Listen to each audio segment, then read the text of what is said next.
I'm Christine Frizzau in Washington, where in recent weeks we've heard the term operational control used to describe the situation at the southern border. As President Trump spends the day celebrating his first 100 days in office, his border policy remains at the top of the list of what he's touting as a major achievement.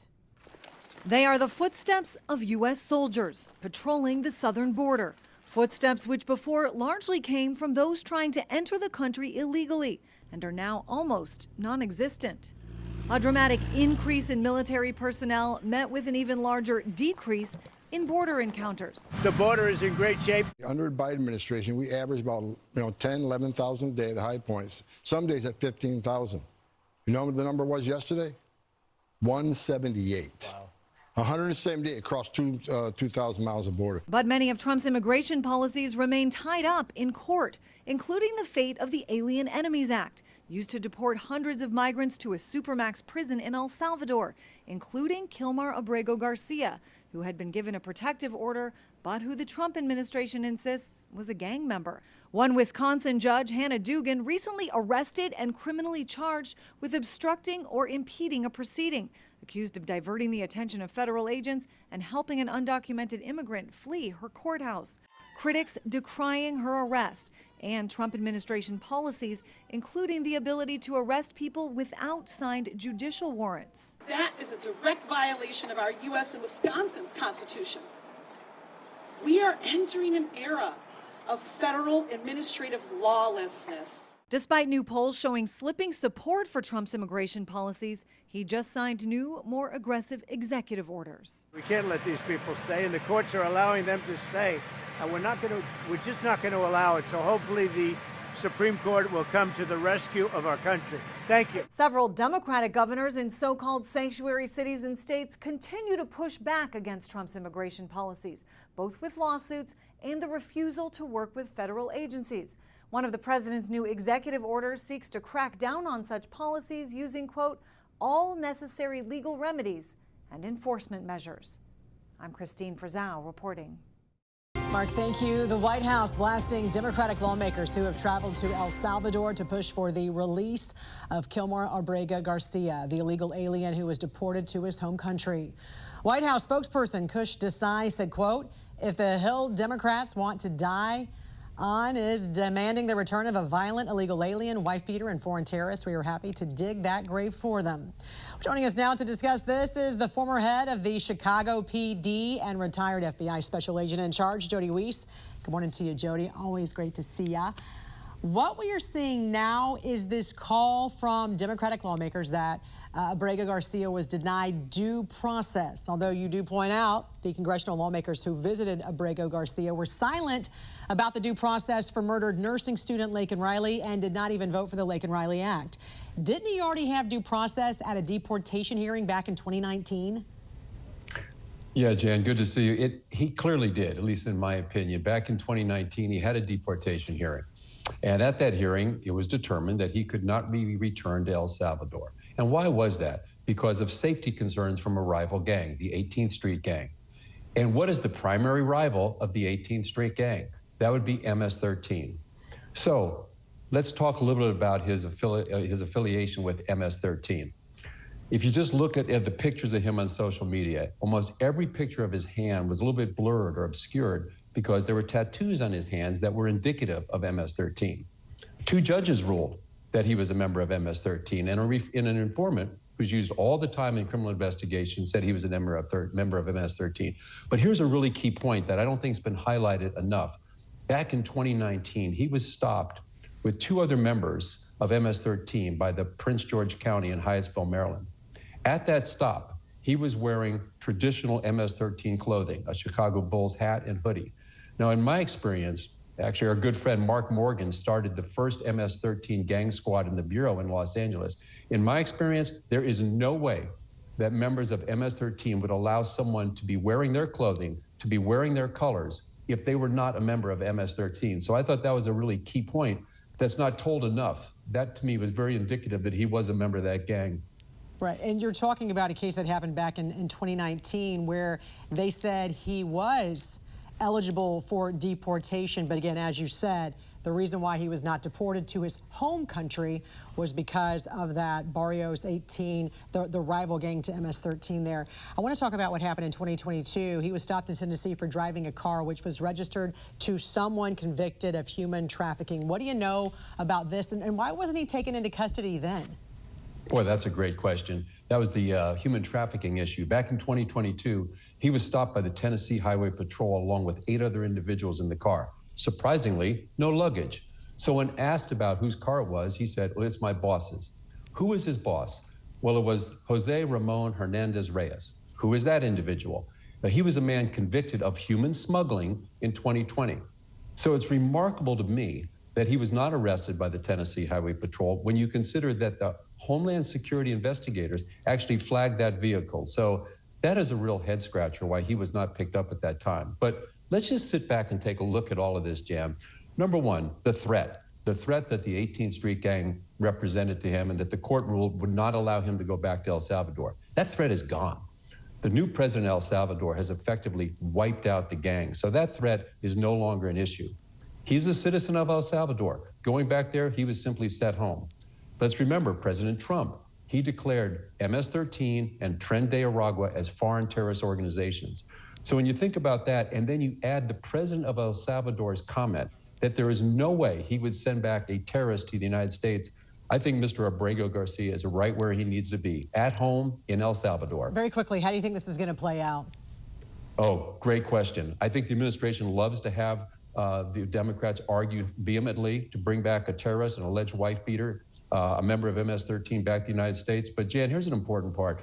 I think until the United States Supreme Court gets in the game, gets off the sideline, and rules that these lower courts cannot effectively dictate foreign policy for the United States, these cases are going to be happening all the time. That's the responsibility of the executive branch and not the judiciary. So Supreme Court, let's go.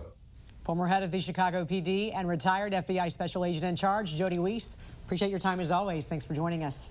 Thank you, Jan. As we speak, President Trump is violating the due process of many, many individuals, including the rights of a man by the name of Kilmar Abrego Garcia.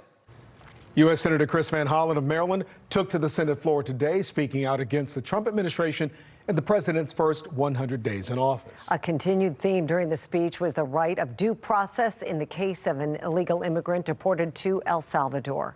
Good afternoon, everybody. I'm Mary Bubala. And I'm Kai Jackson.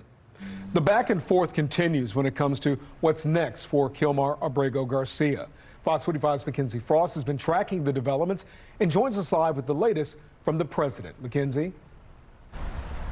Yeah, Kai and Mary, the president talked about Kilmar Abrego Garcia during an Oval Office interview marking his first 100 days in office. He says that he could call the Salvadorian president about releasing Abrego Garcia, but the president says he believes Abrego Garcia is a gang member, so that phone call has yet to take place. This all comes as the order from the U.S. Supreme Court remains in place, telling the Trump administration to facilitate his return. Immigration was a major focus of Donald Trump's messaging on the campaign trail. And now one man deported from Maryland remains at the center of his administration's debate. Let's move on to immigration. During an interview with ABC News in the Oval Office, President Trump argues deporting Kilmar Abrego Garcia was fine because what may have been in his background.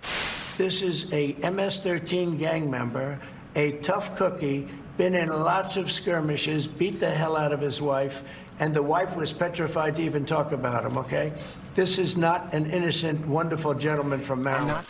Abrego Garcia's wife did file for a protective order in 2021, telling the court he did hit her on multiple occasions.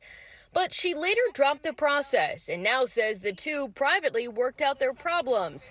The gang affiliation stems from this gang information sheet filled out by Prince George's County Police in 2019. That's when Abrego Garcia was picked up in a Home Depot parking lot. There, police say he was wearing a Chicago Bulls hat and hoodie, which they say are known MS-13 symbols. Plus, police say a confidential informant told them Abrego Garcia is an MS-13 member, providing which crew he hung out with and his nickname. Fox 45 News also obtained this 2018 custody form where the father of Abrego Garcia's wife's two youngest children filed for a custody hearing, writing she was dating a gang member. While the Trump administration admits in court documents sending Abrego Garcia to El Salvador was done in error, President Trump says that attorney who said it was wrong.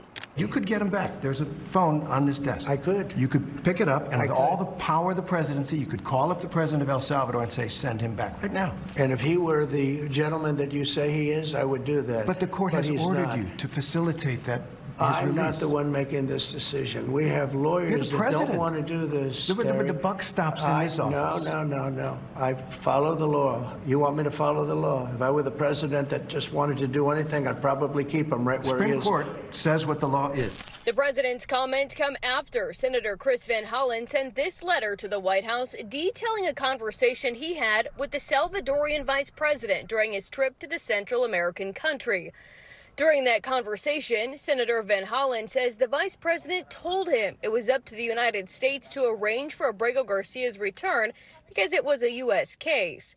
Senator Van Hollen also claimed the Salvadorian vice president said, "We have a deal with the U.S. government. They send people, we host them, they pay, and that's it." In response to the letter, the White House doubling down on the president's rhetoric, telling our media partners at the Baltimore Sun, Chris Van Hollen and Democrats dug themselves into the hole and they just keep digging themselves deeper. Because the U.S. Supreme Court ordered the Trump administration to facilitate Abrego Garcia's return, and that has yet to happen. Well, joining us now to help break down the legal process, Attorney Kurt Nachman says it will be up to the Supreme Court to direct more action on the case. The Supreme Court said it, but they didn't really define it. So until the Supreme Court defines it, the Trump administration is going to stick to the line of, well, facilitate means we'll just let him in if he shows up at the door. But Nachman says the conversation goes beyond Abrego Garcia. This is about due process. Everyone has notice and an opportunity to be heard in a court of law. It's a very slippery slope to where, people who are in this country or even citizens of the United States are denied due process. Meanwhile, the Trump administration maintains if Abrego Garcia does come back to the United States, he will not stay. Now, just today, the Trump administration was denied a request to continue that pause in the expedited discovery process and that court case stemming from the federal court case here in Maryland. The judge said now discovery will resume on Monday. Live in Baltimore, Mackenzie Frost, Fox 45 News. Our top story this morning, new developments in the Kilmar Abrego Garcia saga. It has been 50 days since the Maryland man was taken into custody by ICE and then wrongfully deported to El Salvador. So this morning, new deadlines are set for the Trump administration, and we're learning Secretary of State Marco Rubio is now getting involved. 7 News' John Gonzalez, he is live outside of the federal courthouse in Greenbelt to break this all down for us. John, good morning. Joy, good morning. And these key dates were set just moments after U.S. District Court Judge Paula Zenas here in Greenbelt denied a request by the Trump administration to delay the discovery proceedings in this case. In the meantime, over at the White House in a cabinet meeting on Wednesday, Secretary Marco Rubio declined to comment on whether diplomatic talks have taken place between him and the president of El Salvador. As part of the judge's new ruling, she is ordering the government to respond to outstanding discovery requests by May 5th. That's this coming Monday, and complete depositions of key officials by May 9th. Now, the judge is also allowing Abrego Garcia's legal team to pursue additional depositions if necessary. Now, Rubio told reporters at the White House that he does not feel bound by the court order because the conduct of foreign policy, he says, belongs to the president. Have you been in touch with El Salvador about returning Abrego Garcia? Has a formal request from this administration been made? Well, I would never tell you that. And you know who else I'll never tell? A judge. Because the conduct of our foreign policy belongs to the President of the United States and the executive branch, not some judge. So we will conduct foreign policy appropriately if we need to. But I'll never discuss it. And no one will ever make us discuss it because that's how foreign policy works. Now, the judge here in Greenbelt has also set a May 12th deadline for plaintiffs to renew their motions for relief, and the government must respond by May 14th. We are also hearing from Senator Chris Van Hollen, who of course has been very vocal during all of this and traveled to El Salvador weeks ago, what he had to say on Capitol Hill and that letter he sent to President Trump, coming up in about half an hour. Reporting live, John Gonzalez, 7 News. John, thanks. I'm John Rogers here at the Alert Desk. And this morning, we're now learning details of a second protective order filed against Abrego Garcia in 2020, alleging he abused his wife. The Department of Homeland Security shared the documents yesterday in which Abrego Garcia's wife says he broke her phone and slapped her during an argument in their home. She filed another petition to rescind it about a week later. And this is the second time the government publicized documents pertaining to domestic violence allegations against Abrego Garcia. He was never charged with a crime, and his wife objects to these reports, saying their personal issues did not justify her husband's wrongful deportation. And Maryland Congressman Glenn Ivey is also weighing in on the developments in the Abrego Garcia case. Take a listen. Well, I think, the judge has been very careful. Judge Dennis in Maryland and Judge Boasberg here in D.C., they've really been very meticulous in putting a record together, because I think it's heading towards contempt charges being filed against members of the Trump administration. So I think they've done an outstanding job of taking it step by step and putting a strong record together. And I think it's clear that the Trump administration is violating not just any judicial order, but the Supreme Court order that was issued a few weeks ago. And last month, the congressman said that he would travel to El Salvador. We asked if he still plans to take that trip. He said yes, but he didn't say when he would go.